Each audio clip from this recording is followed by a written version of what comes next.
امام زمان علیہ السلام کی خدمت میں شہادت مولا امیر المؤمنین علیہ السلام کی اور تمام مومن و مومنات کی خدمت میں شہادت مولا امیر المؤمنین کی تعزیت پیش کی جاتی ہے۔ صلوات پڑھیں بر محمد والے محمد۔ جیسا کہ آپ کے علم میں گفتگو چل رہی ہے قرآن مجید فرقان حمید کلام اللہ المجید کے بارے میں، اور کل ہماری گفتگو ہوئی سورہ قدر کی بعض فضیلتوں کو بیان کیا، اس کے فوائد کو دنیا اور آخرت میں بیان کیا۔ آج اس کی مختصر تفسیر بیان ہوگی۔ گو کہ شب قدر کے ضمن میں بہت سارے موضوعات جو تفسیر کے ساتھ ڈسکس ہوتے ہیں ان کو ہم بیان کر چکے ہیں، لیکن اب ہم دوبارہ بہت ہی اختصار کے ساتھ بیان کریں گے۔ تو سب سے پہلا موضوع جو تفسیر کے ضمن میں بیان ہو سکتا ہے وہ یہ کہ یہ سورہ آیا مکی ہے یا مدنی۔ تو مفسرین کے درمیان دو قول ہیں کہ یہ مکی ہے، بعض کے بقول کہ یہ مدنی ہے۔ پھر اس کے بعد ایک دلیل جو مدنی پہ دی جاتی ہے وہ یہ کہ اس سورہ کی جو ایک شان نزول بیان ہوئی وہ یہ کہ رسول اللہ صلی اللہ علیہ وآلہ وسلم نے ایک خواب دیکھا، اور خواب میں یہ دیکھا کہ بنو امیہ جو ہیں وہ بندروں کی طرح ان کے منبر شریف پر مسلط ہوئے ہوئے ہیں اور کود رہے ہیں۔ اب اس سے بعض مفسرین نے کہا کہ منبر والا جو موضوع ہے وہ مدینہ کا تھا، لہٰذا اس سے محسوس ہوتا ہے کہ یہ جو سورہ ہے یہ مدینہ میں نازل ہوا۔ اب ظاہر ہے یہ بھی حتمی طور پہ نہیں کہا جا سکتا، یہ بھی کہا جا سکتا ہے کہ جی مکے میں نازل ہوا، خواب آپ نے مکے میں دیکھا ہے اور مستقبل کا منبر نظر آ رہا تھا، اور بعض دفعہ یہ بات بہت ہی واضح ہے خصوصاً اشرف الانبیاء کے لیے کہ جو مستقبل میں جو کچھ ہو رہا ہے وہ اس کو دیکھ رہے تھے۔ تو خیر یہ ایک موضوع ہے کہ مکی ہے یا مدنی۔ اور اسی جانب تفاسیر میں ذکر ہوا خصوصاً لیلۃ القدر خیر من الف شہر، کہ لیلۃ القدر جو ہے یعنی اشرف الانبیاء کو جو ایک یہ نعمت دی جا رہی ہے ان کی امت کو کہ وہ اس میں عبادت کریں، یہ بنو امیہ کی 1000 مہینے کی حکومت سے بہتر ہے۔ اب 1000 مہینے کتنے ہوتے ہیں تو اس جانب توجہ رہے کہ 1000 مہینے ہوتے ہیں 83 ایئرز اور 1 مہینہ، یعنی عموماً کہا جاتا ہے 80 سال، لیکن یہ بن جاتے ہیں تقریباً 83 بن جاتے ہیں۔ کس اعتبار سے؟ شمسی اعتبار سے۔ اب یہاں سے ہم گفتگو شروع کرتے ہیں۔ جو پہلی آیت ہے سورہ قدر کی وہ ہے انا انزلناہ فی لیلۃ القدر، لیکن اس سے پہلے جو اس آیت کا پہلا حصہ ہے وہ ہے بسم اللہ الرحمن الرحیم، کہ اس جانب ہم توجہ دلا چکے کہ تعلیمات اہل بیت علیہم السلام کے مطابق ہر سورہ کا جو پہلا حصہ ہے وہ بسم اللہ الرحمن الرحیم ہے۔ بس جو پہلی آیت ہے وہ ہے بسم اللہ الرحمن الرحیم انا انزلناہ فی لیلۃ القدر۔ سورہ توحید کی پہلی آیت کیا ہے؟ بسم اللہ الرحمن الرحیم قل هو اللہ احد۔ سورہ بقرہ کی پہلی آیت کیا ہے؟ الف لام میم، لیکن پہلی آیت کیا ہے در حقیقت؟ بسم اللہ الرحمن الرحیم الف لام میم۔ تو بسم اللہ کے بارے میں تو سب سے پہلی دوسری نشستوں میں گفتگو ہو چکی۔ اب یہاں پر جو پہلا موضوع ہے وہ یہ کہ اللہ سبحانہ و تعالیٰ نے یہاں پر جو اس آیت کی ابتدا فرمائی ہے بسم اللہ کے بعد وہ ہے انا انزلناہ۔ تو یہاں پر ایک شان بیان ہو رہی ہے اللہ سبحانہ و تعالیٰ کی، کہ خود وہ شان اس صورت میں بیان ہو رہی ہے کہ پہلے آیا ہے انا، یعنی پہلے ایک تاکید ہے انا، پھر وہ تاکید کس پہ ہے؟ ضمیر متکلم مع الغیر۔ کیا مراد ہے اس سے؟ اس سے مراد ہے ہم، یعنی ضمیر متکلم کیا ہوتی ہے؟ آئے، اس کے ساتھ کسی کو شامل کیا جاتا ہے تو وی، میں یا ہم۔ تو ہم جو ہے ہمیشہ اس معنی میں نہیں ہوتی کہ اب یہ نازل کرنے والے جو ہیں بہت سارے خدا ہیں معاذ اللہ، نہ، یہاں پر شان بیان ہو رہی ہے کہ اللہ سبحانہ و تعالیٰ کی جانب سے ایک عظمت والا پیغام ہے کہ ہم نے اسے نازل کیا ہے بتحقیق۔ تو شروع میں تاکید کے لیے بھی انا آیا ہے، اور بعد میں جو ہے وہ کیا آیا ہے؟ انا انزلتو نہیں آیا، بلکہ کیا آیا ہے؟ انا انزلنا، میں نے نازل کیا ہے نہیں، بلکہ آیا ہے حقیقت یہ ہے کہ ہم نے اسے نازل کیا ہے۔ کب نازل کیا ہے؟ کس کو نازل کیا ہے؟ ہو کی ضمیر سے کیا مراد؟ ہو، اس کو نازل کیا ہے۔ یہ جو اس ہے کیا مراد؟ یعنی قرآن مجید کو۔ کب نازل کیا ہے؟ فی لیلۃ القدر، اب یہاں پر واضح بات ہے کہ ہم ایک موضوع کل بھی ڈسکس کر چکے ہیں، بڑی تیزی سے گزرتے ہیں اس کو ڈسکس کرتے ہوئے، کہ بعض دفعہ ذہن میں یہ سوال آ سکتا ہے قرآن مجید جو ہے وہ شب قدر میں نازل ہوا ہے یا 23 سال میں نازل ہوا ہے؟ تو کہا جائے گا قرآن کے دو نزول ہیں، ایک نزول دفعی ہے، ایک ہی دفعہ پورا کا پورا قرآن نازل ہوا اللہ سبحانہ و تعالیٰ کی جانب سے، کس پر؟ رسول اللہ صلی اللہ علیہ وسلم کے قلب پر، اور ساتھ میں بیان ہوا بیت المعمور پر، یہ ایک ہی دفعہ میں نازل ہوا، اور شب قدر میں یہی نزول ہوا ہے۔ اور دوسرا نزول ہے نزول ترتیبی، 23 سال میں تھوڑا تھوڑا کر کے، تو ایک ہے نزول دفعی، ایک ہے نزول ترتیبی۔ شب قدر میں جو ہے وہ نزول دفعی ہے، ایک ہی دفعہ پورا کا پورا قرآن قلب مطہر رسول اللہ صلی اللہ علیہ وآلہ وسلم پر، اور ساتھ میں روایات میں ہے کہ بیت المعمور پر نازل ہوا، تو لہٰذا اسے کہا جاتا ہے انزال۔ ایک ہی دفعہ جو چیز نازل ہو، نزول دفعی کو کہا جاتا ہے انزال، اور جو تھوڑا تھوڑا کر کے قرآن نازل ہوا ہے وہ ہے تنزیل۔ انا انزلناہ فی لیلۃ القدر، بلا شک ہم نے اس قرآن کو نازل کیا ہے کب؟ لیلۃ القدر میں۔ اب قرآن کب نازل ہوا؟ رات تو کنفرم ہے، مہینہ کون سا ہے؟ وہ ہے شہر رمضان الذی انزلت فیہ القرآن۔ اسی کے ساتھ ایک اور موضوع جو ہم نے ڈسکس کیا، جو بالکل جو ہے بعض دفعہ لوگ اس سے گھبرا جاتے ہیں، وحشت کرتے ہیں، خصوصاً سنی دنیا میں تو اس کو بالکل بھی ڈسکس نہیں کیا جاتا، حتیٰ شیعوں میں بھی ڈسکس نہیں کیا جاتا۔ وہ غلط فہمی ہم اتفاق سے جب سے ایران سے آئے اس کو ڈسکس کر رہے ہیں کہ شب قدر کو یہ نہ سمجھا جائے کہ یہ قرآن کے نزول کی سالگرہ ہے، کہ ایک زمانے میں بس قرآن نازل ہوا تھا، اب کیا ہے؟ اب تو کچھ بھی نہیں ہے۔ نہ، پہلی بات یہ ہے کہ شب قدر جو ہے حضرت آدم سے لے کے حضرت خاتم تک ہے، اور حضرت خاتم سے لے کے انشاءاللہ یہ چلے گا قیامت تک سلسلہ، امام زمان علیہ السلام تک یہ سلسلہ جاری رہے گا۔ تو لہٰذا اس آیت میں کیا بیان ہوا ہے؟ انا انزلناہ فی لیلۃ القدر، ہم نے اس قرآن کو لیلۃ القدر میں نازل کیا ہے، نہ یہ کہ جب نازل ہو گیا قرآن تو وہ لیلۃ القدر ہو گئی۔ یہ سوچنے کی چیز ہے۔ تو یہ لیلۃ القدر کا سلسلہ حضرت آدم سے ہے، اور کب تک چلے گا؟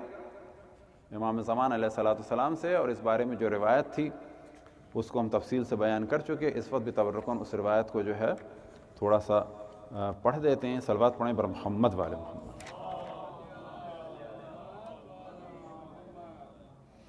یہ روایت امام محمد تقی علیہ السلام سے نقل ہوئی، لقد خلق اللہ تعالی لیلۃ القدر اول ما خلق الدنیا، کہ اللہ سبحانہ و تعالیٰ نے لیلۃ القدر کو خلق کیا ہے کب سے؟ جب سے دنیا کو خلق کیا۔ وَلَقَدْ خَلَقَ فِيهَا أَوَّلَ نَبِيٍّ وَأَوَّلَ وَصِيٍّ، کہ جب اول نبی اور اول وصی کو خلق کیا اسی وقت اول کائنات کے وقت ہی لیلۃ القدر کو بھی خلق کر دیا تھا۔ اس موضوع کو ہم پہلے ڈسکس کر چکے۔ اب یہ جو سلسلہ ہے نزول کا، ایسا نہیں ہے کہ قرآن نازل ہوا تھا اب کیا ہو رہا ہے، تو وہ بعد میں آئے گا، یہ ہلکا سا توجہ دلا دیں۔ تنزل الملائکۃ والروح فیہا، کہ ملائکہ کا اور روح سے کیا مراد ہے؟ روح القدس، اور بعض جگہ مراد ہوئی کہ ملائکہ حضرت جبرائیل، لیکن زیادہ جو مشہور قول ہے روح القدس۔ روح القدس کے بارے میں امام نے کیا فرمایا؟ اعظم من الملائکہ۔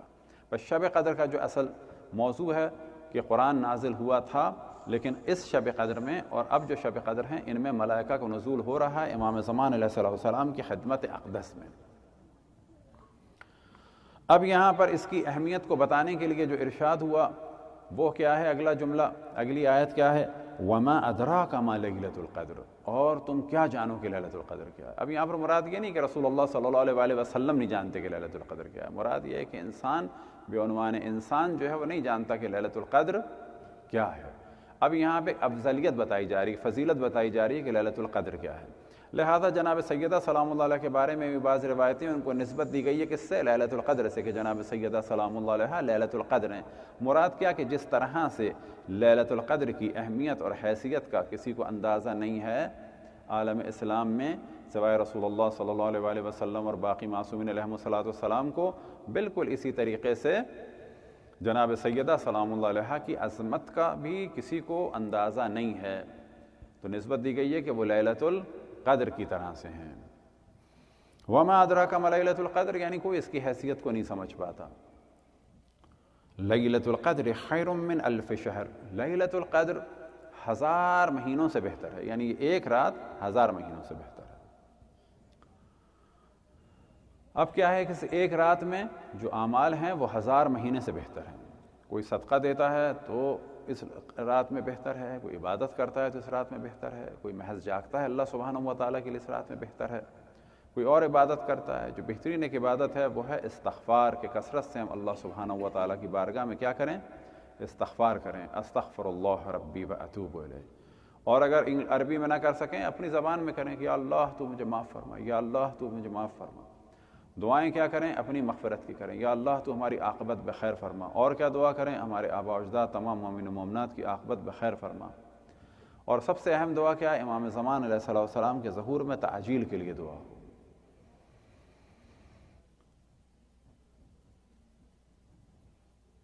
یہ ایام ہیں ساتھ میں اس زمانے کی ایک عظیم ہستی کی وفات سے، کہ جس نے مذہب حق اہل بیت علیہم السلام کو دنیا کے سامنے احسن طریقے سے پیش کیا. اب ہماری ذمہ داری ہے اسی تحریک کو، اسی کام کو.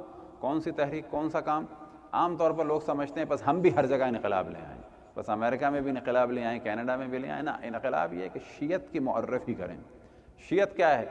ایک ذہن میں آتا ہے لوگوں کے جیسے اسلام اور شیعت. نہ، اسلام واقعی شیعت ہے، اسلام واقعی شیعت ہے.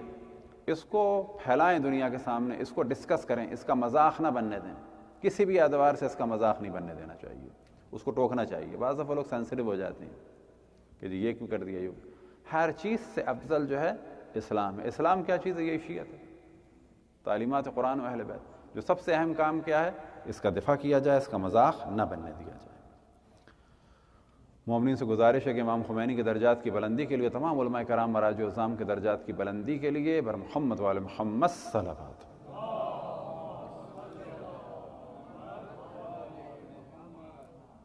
اب آیت نمبر 4 ہے تنزل الملائکۃ والروح فیہا بإذن ربہم من کل امر سلام ہی حتی مطلع الفجر.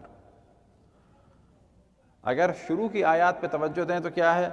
بسم اللہ الرحمن الرحیم، انا انزلناہ فی لیلۃ القدر. ہم نے اس قرآن کو لیلۃ القدر میں نازل کیا. وما ادراک ما لیلۃ القدر، تم کیا جانو کہ لیلۃ القدر کیا ہے؟ لیلۃ القدر خیر من الف شہر. لیلۃ القدر جو ہے 1000 مہینے سے بہتر ہے. یہاں تک لیلۃ القدر کی خصوصیات بیان ہو رہی ہیں. تنزل الملائکۃ سے لے کر جو ہے وہ حال بیان ہو رہا ہے کہ ابھی بھی اس لیلۃ القدر کو جانو، ابھی بھی ہے یہ لیلۃ القدر. تو کیا بیان ہو رہا ہے؟ تنزل الملائکۃ والروح فیہا، کہ اس لیلۃ القدر میں ملائکہ نازل ہوتے ہیں، نہ یہ کہ ہوئے تھے. اس لیلۃ القدر میں بھی ملائکہ نازل ہوتے ہیں، ابھی بھی نازل ہوتے ہیں. تنزل الملائکۃ والروح. روح سے کیا مراد ہے؟ ترجمہ کر دیا جاتا ہے بعض دفعہ روح سے مراد ترجمہ کر دیا جاتا ہے کہ ہماری روحیں، مومنین کی روحیں. نا، یہاں روح سے مراد ہے روح القدس. اور روح القدس کے بارے میں کیا بیان ہوا؟ ایک روایت امام جعفر صادق علیہ السلام سے کہ روح جو ہے وہ ملائکہ نہیں ہے. یہ ایک ڈسکشن ہے کہ جب ملائکہ کا کہہ دیا تو بعد میں روح کیا ہے؟ روح الامین یعنی جناب جبرائیل. ایک یہ قول لیا جا سکتا ہے. تو اس کو کیا جواب دیں گے؟ پس یہ الگ الگ کیوں ہے؟ یہاں پہ تاکید کے طور پہ ہے. مثال کے طور پہ کہا جائے سب آئے تھے، ہمارے سارے رشتہ دار آئے تھے، پھر ساتھ میں ہم کہیں گے فلانی چچا بھی آئے تھے، تو رشتہ داروں سے الگ نہیں ہے وہ. یہاں پہ مراد یہ ہے کہ ان کا خاص ذکر کیا جا رہا ہے. لیکن امام جعفر صادق علیہ السلام سے ایک روایت نقل ہوئی کہ روح کیا چیز ہے؟ اعظم من الملائکہ. روح ایک مخلوق ہے جو ملائکہ سے بھی افضل ہے. جبکہ جناب جبرائیل کیا ہیں؟ وہ تو ملائکہ میں. روح اعظم من الملائکہ. اور اس جانب ہم توجہ دلا چکے کہ ملائکہ کا نزول ہوتا ہے کس کے پاس؟ اپنے زمانے کی حجت کے پاس، انبیاء کے پاس. انبیاء نہ ہوں تو اوصیاء کے پاس. اس وقت جو نزول ہے ملائکہ کا وہ کس کے پاس ہے؟ امام زمان علیہ السلام کی بارگاہ اقدس میں. اس کے لیے دلیل کیا پیش کی جا سکتی ہے قرآن مجید سے؟ سورہ نحل کی آیت نمبر 2، وَيُنَزِّلُ الْمَلَائِكَةَ بِالرُّوحِ مِنْ أَمْرِهِ عَلَى مَنْ يَشَاءُ مِنْ عِبَادِهِ، کہ اللہ سبحانہ وتعالی ملائکہ کو نازل فرماتا ہے روح کے ساتھ. اور کیا لے کر؟ من امرہ، امور کے ساتھ. لیکن کس پر؟ علی من یشاء من عبادہ. اب اگر کسی کو پرابلم ہے کہ ہم یہ کہہ رہے ہیں کہ امام زمان علیہ السلام پر ملائکہ کا یہ نزول ہوتا ہے اور ان کی بارگاہ میں آتے ہیں، تو یاد رکھیں ملائکہ کے نازل ہونے سے ہر چیز نبی نہیں بن جاتی. کیونکہ اگر اہل سنت سے پوچھا جائے کہ ملائکہ کہاں نازل ہوتے ہیں؟ زمین پر. کیا زمین نبی ہو گئی نا؟ اب ہم ان سے سوال کریں گے کہ اب آپ بتائیں کس پہ نازل ہوتے ہیں؟ قرآن تو کہہ رہا ہے علی من یشاء من عبادہ، اب آپ بتائیں کس پر نازل ہوتے ہیں؟ ہمارے حساب سے تو آل رسول پر نازل ہوتے ہیں، رسول کے بارے میں خلیفہ پر نازل ہوتے ہیں۔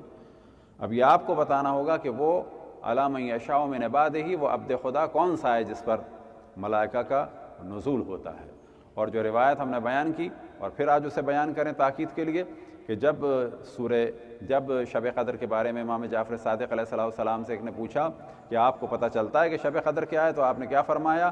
وَكَيْفَ لَا نَعْرِفُ وَالْمَلَائِكَةُ تَطُوفُ بِنَا، ہم کیسے نہ جانتے ہوں جبکہ ملائکہ ہمارا طواف کر رہے ہوتے ہیں۔ تو اصل شب قدر کیا ہے؟ قرآن اور امام زمان کی رات ہے۔ لہذا سب سے اہم عمل کیا ہے؟ امام زمان علیہ السلام کی قربت ہے۔ سب سے اہم عمل کیا ہے؟ امام زمان علیہ السلام کو یاد کرنا ہے۔ سب سے اہم عمل کیا ہے؟ امام زمان علیہ السلام کے ظہور کے لیے دعا کرنی ہے، اور جو بھی ان کے ظہور کے لیے کام کر رہے ہیں، خدمت کر رہے ہیں، اور ہمیشہ دعاؤں میں یاد رکھیں ان مومنین کو، ان مجاہدوں کو، ہماری ان افواج کو، اور ان مومنین کو کہ جو مقامات مقدسہ کی حفاظت میں مصروف ہیں۔ یا اللہ، عراق میں، ایران میں، شام میں، لبنان میں، بحرین میں، حجاز میں، جہاں جہاں مومنین اس وقت مشکلات میں گرفتار ہیں، ان سب کی مشکلات کو حل فرما، اور جو مذہب حق اہل بیت کی مدد میں سب مصروف ہیں ان سب کو طاقت و قدرت عطا فرما، خصوصاً جو مومنین مقامات مقدسہ کی حفاظت میں عراق میں اور شام میں مصروف ہیں، انہیں اور ہماری فوجوں کو طاقت و قدرت و عظمت و شوکت عطا فرما، اور اپنے ملائکہ کے ذریعے سے ان کی نصرت فرما، ان کی نصرت کی اور کامرانی کے لیے بر محمد وآل محمد صلوات۔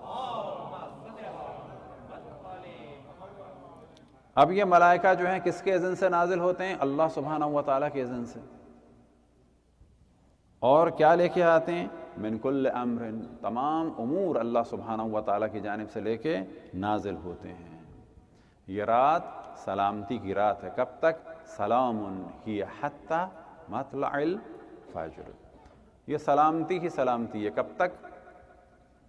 مطلع الفجر، جب تک فجر ظاہر نہ ہو۔ کچھ اس کے اعمال ہم نے پہلے بیان کیے، وہ انشاءاللہ آج ہی بیان کر دیں گے۔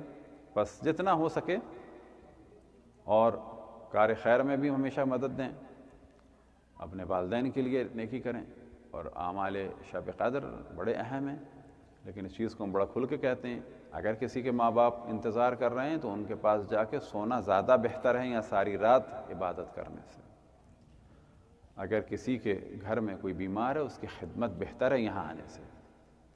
اگر کسی کو مدد چاہیے، اس کی مدد کریں، بہتر ہے اعمال شب قدر سے۔